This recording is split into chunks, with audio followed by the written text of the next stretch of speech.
his very close friends, said, it's only a story of a bitch and a bastard. Nobody's going to be interested in people like that. It was great simply because there was a bitch and there was a bastard. And they were fascinating people, and they were strong and determined, and you cared about what was going to happen to them. You go. Where shall I go? What shall I do? Frankly, my dear, I don't give a damn.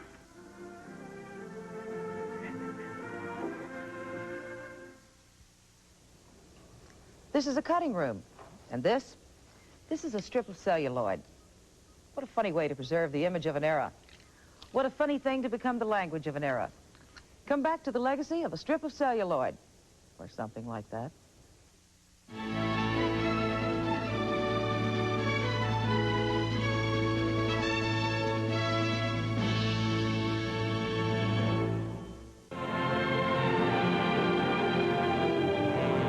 Welcome back to our world. The movie of Gone with the Wind was conceived in doubt and delivered with pain. But from the moment of its birth, it was a strapping, princely child. It grossed $20 million in the first 5 months of its release. It spawned artifacts of every conceivable kind all over the world. It was dubbed or translated into 25 languages. So, hooray for Hollywood. Maestro, one more time. Everybody is here tonight. Everybody in movie land.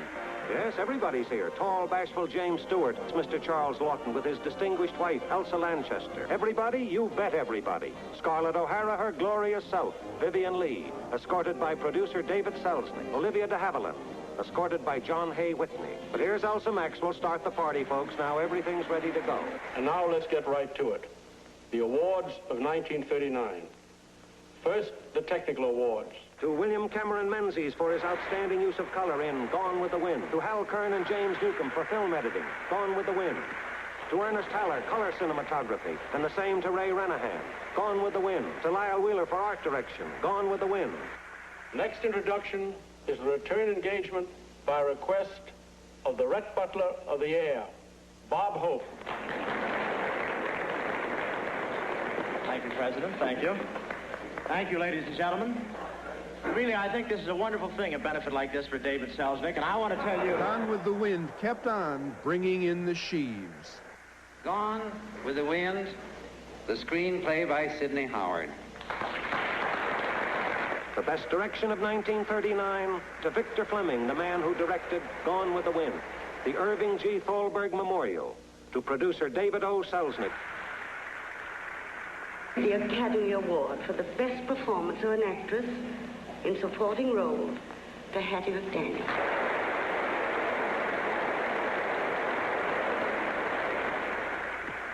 For the finest interpretation of 1939 by an actress, Vivian Lee in Gone with the Wind.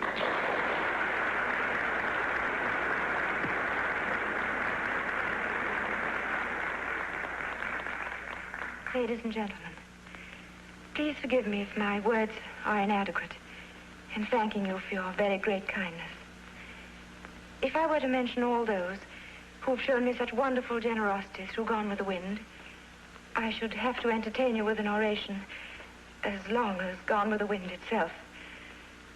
So, if I may, I should like to devote my thanks on this occasion to that composite figure of energy, courage, and very great kindness in whom all points of Gone with the Wind meet, Mr. David Selznick. the year's greatest picture, Gone with the Wind. Epoch-making, truly sensational, winner tonight of 10 major awards, 10 little Oscars all in a row, all paying well-earned tribute to the genius of its producer, David O. Selznick, and in Mr. Selznick's own words tonight, to the authoress, Margaret Mitchell, who made it all possible. Nobody thought it would be the success it was. And Mr. Selznick felt that if he got his money out of it, he would be fortunate. David Selznick got his money out of it, but little profit. He had bartered most of that away to finance the production. He died of a heart attack in 1965. Clark Gable did not win an Oscar for playing Rhett Butler, but he did get to marry Carole Lombard. Lombard died in a plane crash in 1942, Gable of a heart ailment in 1960. Vivien Leigh married her lover Laurence Olivier in 1940. They were later divorced. She died of consumption in 1967 at 53. Leslie Howard, anxious to go home, stayed in America just until the picture was finished. And he soon afterwards left for England and, of course, met his death as a British intelligence officer during the war. He had only 2 or 3 years of life left to him when we were filming. Olivia de Havilland later won 2 Oscars for Best Actress. She now lives in Paris. Hattie McDaniel, the first black to win an Oscar, worked steadily after that, later starred in a radio series about a maid. Butterfly McQueen is still performing, most recently in The Mosquito Coast with Harrison Ford. She lives in Harlem and is a volunteer at a local public school. Sidney Howard never lived to see the movie he got credit and an Oscar for writing. He was killed in a tractor accident before the film was finished. Victor Fleming directed only 5 pictures after Gone with the Wind. Soon after his last one, Joan of Arc, he died of a heart attack in 1949. Margaret Mitchell said she saw the movie 5 times. In 1949, in Atlanta, she was hit by a car on Peachtree Street and died. It's become a cult film. One man told me he had seen it 121 times.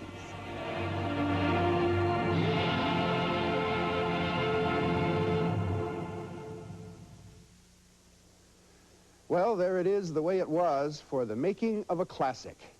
David Selznick's son is producing a documentary called The Making of Gone with the Wind for showing on television during 50th anniversary celebrations in 1989.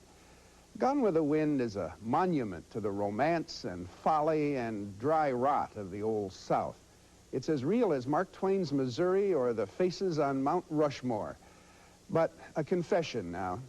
I was never able to finish the book or sit through the whole movie. I think because for me, no matter how exquisitely Scarlett and Rhett and Ashley and Melanie were painted, underneath they were all Dorian Gray. Margaret Mitchell, from all accounts, never got over the silly notion there was something vulgar about fame. She ran from the idea of a sequel. But she's been dead 38 years, and the same cannot be said of her estate. There's to be a sequel, I hear. Start casting, start writing. At least this time you won't have to worry about that damn Rhett Butler frankly did not give last time. You see, in 1939, the Hollywood Production Code forbade the use of oaths like damn.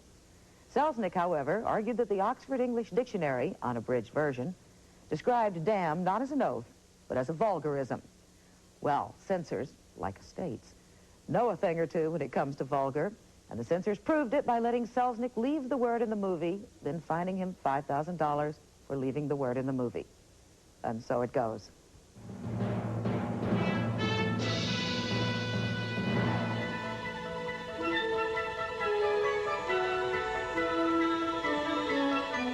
These things also happened on the way to opening night. In June of 1938, Selznick announced that Norma Shearer would play Scarlett O'Hara. It was a trial balloon quickly shot down by movie fans. In a 1938 poll of movie fans, Betty Davis won, hands down. Among the actresses tested for Scarlett were Lucille Ball and Edith Mariner. Mariner changed her name to Susan Hayward. When Vivien Leigh took her screen test, she said the costume was still warm from the previous actress. To shoot the burning of Atlanta, Selznick used 7 Technicolor cameras. That's all there were in Hollywood.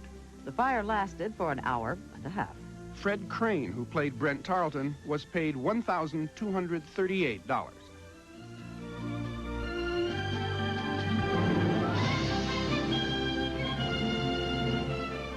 For a transcript of this broadcast, send $3 to Our World Transcripts, 2 John Street, New York, New York, 10038. For the Our World Viewer Guide, write to Community Relations, ABC, 1330 Avenue of the Americas, New York, New York, 10019.